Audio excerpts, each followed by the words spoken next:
Coming up on today's episode of Airborne Unlimited, Airbus starts flight testing a high-compression engine on a helicopter. Cessna TTx earns Australian certification. The safety of skydiving at a local airport brought into question.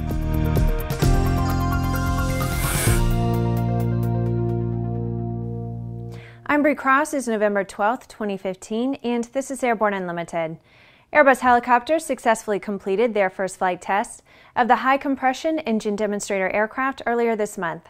The development and flight test of this new technology demonstrator is part of the European Clean Sky Initiative's Green Rotorcraft Integrated Technology Demonstrator program. These tests are supported by the consortium of TEOS Powertrain Engineering and Austro Engine. An Airbus spokesman said, quote, "The first result of the 30 minutes flight confirms the advantages of new technology high-compression piston engines for rotorcraft in offering reduced emissions up to 50% lower fuel consumption depending on duty cycle, nearly double range, and enhance operations in hot and high conditions." The 4.6-liter high-compression piston engine incorporates numerous technologies already applied on advanced self-ignition engines. The V8 design runs on a widely available kerosene fuel used in jet engines. Airbus Helicopters' high-compression piston engine activity began in 2011. Ground runs with the H-120 equipped helicopter were performed earlier this year, leading to this first flight. The Australian Civil Aviation Safety Authority has certified Cessna's TTx, paving the way for deliveries in Australia.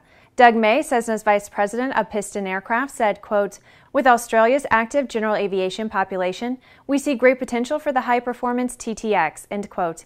He added that the TTx is a natural fit for a country as large and economically dynamic as Australia. The TTx delivers 235 knots high-speed cruise and features the Garmin G2000 avionics with an all-touchscreen cockpit. Cessna claims it is the most advanced flight deck in its category. After the break, Marion County Airport questions skydiving safety. There's a difference between charting a steady course and pushing for the ceiling. And for nearly a century, Hartzell Propeller has been defining that difference. It's in our passion for engineering and research and our dedication to testing the limits of performance. We are built on honor. We are Hartzell Propeller. The KSN 770 is an affordable, WAS-enabled integrated MFD with a flexible hybrid user interface from Bendix King. Get your fingers on the 770's perfect blend of touchscreen and hard buttons. Easily control your GPS navigation, Navcom, weather, traffic, and terrain in any condition. For more information, go to bendixking.com. Redbird is quickly becoming the industry standard for flight training. Since Redbird introduced its revolutionary FMX in 2007, colleges, universities, and flight training operations around the world have integrated Redbird products into their curriculum. It's time to discover what Redbird can do for you. Join the migration. AML's patent-pending wireless induction charging system eliminates confusion over those charging cables, cuts down cockpit cable clutter, and allows you and your passengers to fly cordless and eliminate the cable nightmare. www.aviationmodificationleaders.com. Welcome back. If you have a story suggestion for Airborne Unlimited, Aero-TV, our website, or podcast, just email to news-spy@aero-news.net. The Marion County Airport Board in Jasper, Tennessee, has asked the FAA for a formal safety review of the skydiving operation in place on the airport. The Chattanooga Skydiving Company uses a grassy area adjacent to the runway at Marion County Airport as its landing zone and says they have conducted 20,000 parachute jumps landing at the airport without a single incident. But that hasn't satisfied the Marion County Airport Board, as they express concern for the fact that the airport is very small and doesn't have a whole lot of open space for landing. The board has suggested that the company select another site for its drop zone, a condition that the skydiving company finds unacceptable. The owner of the company, Justin Silva, said he plans to fight any restrictions on skydivers landing at the airport and has hired an attorney to represent him. Silva said that requiring landings at a remote site would be a hardship for his business. The airport has received federal grants in the past, which means the FAA has the final say as to whether skydiving is a safe activity at the airport. It's Thursday, which means that it's time for an Aero Community Update, highlighting news and information about the incredible people and organizations that populate the Airborne Partnership Initiative behind Airborne Unlimited.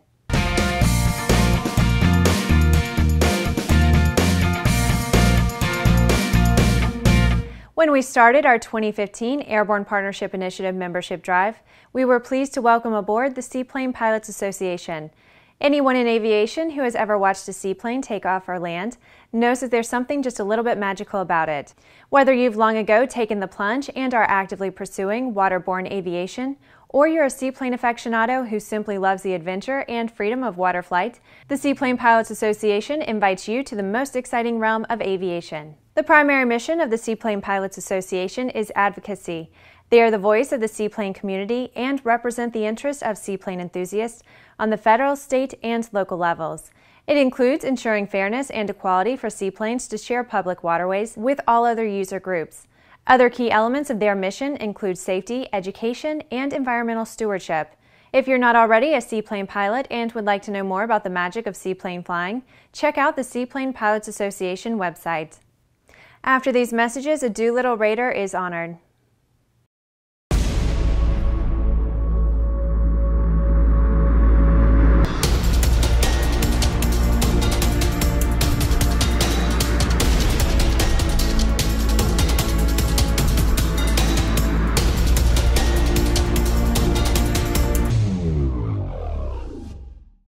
Concorde's recombinant gas RG series sealed battery technology produces a high-performance battery with the advantages of being pre-tested and fully charged at the factory.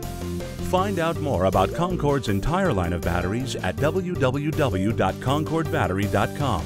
Concorde, the heart of your aircraft. Now certified, Aspen Avionics single-band ADS-B ATX100 and ATX100G transceivers are the next-gen ADS-B solution that provides the features pilots need while keeping flyaway costs low. Check it out now at aspenavionics.com. Sandia introduces the new SAI 340 Quattro TSO'd airspeed, attitude, altitude, and slip with integral backup battery. Safety never looked so good. See it now at www.sandia.aero. Welcome back. With so much news coming out of the aviation industry, we're summarizing some other interesting stories in a brief segment we call Around the Patch.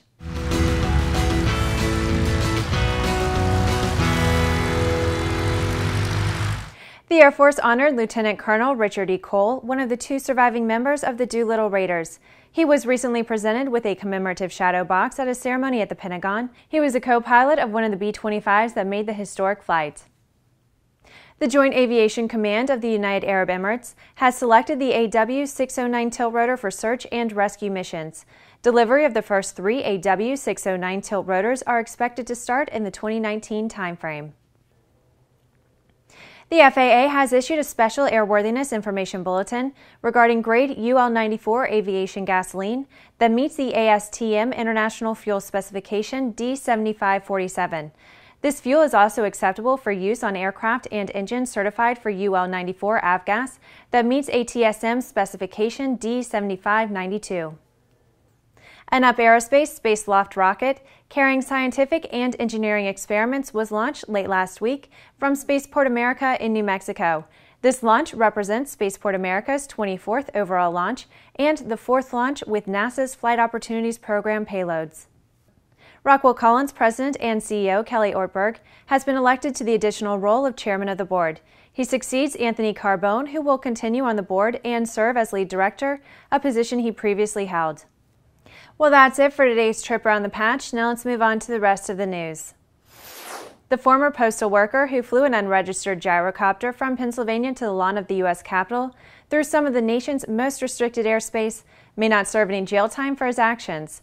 In a plea arrangement announced last week, Douglas Hughes said he will plead guilty to 1 felony count of operating an aircraft without a license.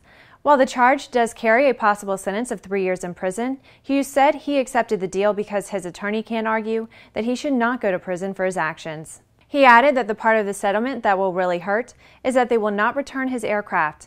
There is also the prospect of an $11,000 fine imposed by the FAA for the flight. He said that his attorney is trying to reduce the fine because he is now living on Social Security after losing his Postal Service job following the flight.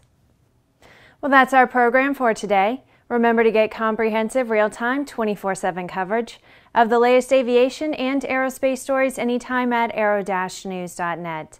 Remember that Airborne Unlimited is streamed daily Monday through Friday, with additional breaking news bulletins for important stories that fall outside of our normal deadlines.